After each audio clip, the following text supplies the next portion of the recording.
Ini kalau saya bilang surprise ya. Saya nggak tahu tuh, Dokter Benny.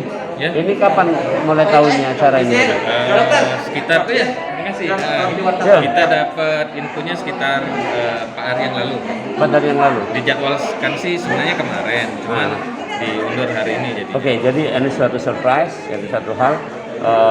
Dan ini yang diberikan memang sesuatu yang masih inherent, masih sejalan dengan keadaan pandemi ini, sejalan dengan misi dari rumah sakit untuk menyehatkan masyarakat, ya, sejalan juga dengan apa yang tadi disampaikan oleh pihak yang menyampaikan hadiah ini, yaitu PT Pusri, bahwa mereka juga adalah ingin mengembangkan ekonomi khususnya dalam hal ini small enterprise. Jadi tepat apa yang diberikan gitu Pak ya? Tepat ini, jadi pas ini. Yang memang dibutuhkan ini. Secara medis kan tidak disampaikan tadi bahwa itu banyak mengandung vitamin, ada mineral, terus elemen ya, yang semuanya itu walaupun kecil, tetapi bagian penting, bagian utama dari metabolisme. Pak, tenaga kesehatan kita sendiri ada berapa ini Pak orang?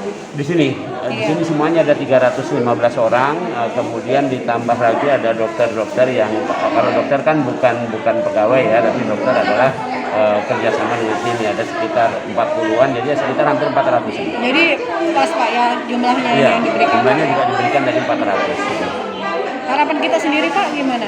Harapan kami program seperti ini kan semacam penyemangat ya, penyemangat. Jadi kalau bisa memang ini akan rutin, ya bukan hanya dari Pusri, dari mana saja, yang lain boleh mencontoh, karena ini adalah program yang bagus banget, tepat sasaran, dan ini menyemangati, dan ini gunanya pun luar biasa. Walaupun katakanlah konteksnya kita cuma buah misalnya.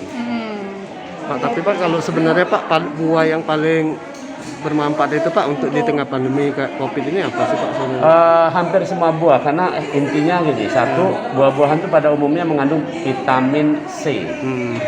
Vitamin C itu adalah vitamin yang sifatnya katakanlah ya untuk pembuluh darah bagus, ya untuk metabolisme bagus.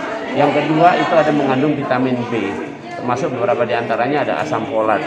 Nah, kemudian beberapa di antara vitamin itu ada juga vitamin E. Vitamin E itu antioksidan. Ya. Dan kemudian ada elemen-elemen di dalam buah itu, misalnya yang seperti zinc, besi, dan segala macam itu kemungkinannya adalah untuk melancarkan metabolisme tubuh. Pak, bisa dijelaskan Pak yang mengandung vitamin B sama vitamin C itu yang buah seperti apa gitu Pak? Kalau mudahnya aja nih contoh ya, vitamin B misalnya. Vitamin B itu ada pada buah-buahan yang karbohidratnya itu cukup lumayan. Jadi hampir semua ada karbohidratnya kan itu, mau pisang, mau jeruk, mau apa, mau apel, ada semua kan itu. Itu misalnya mengandung vitamin B. Kemudian vitamin C juga lebih dominan misalnya pada kayak jeruk, kayak segala macam ya. Kemudian vitamin E itu ada di apa tuh? Dia ada di manggis atau apa segala macam. Ada manggis kalau nggak salah, ada manggis. Kemudian ada juga ini apa namanya mineral, misalnya itu pisang banyak mengandung kalium. Itu penting. Kalau orang COVID itu kaliumnya turun tuh. Jangan lupa subscribe, share, komen, dan like ya.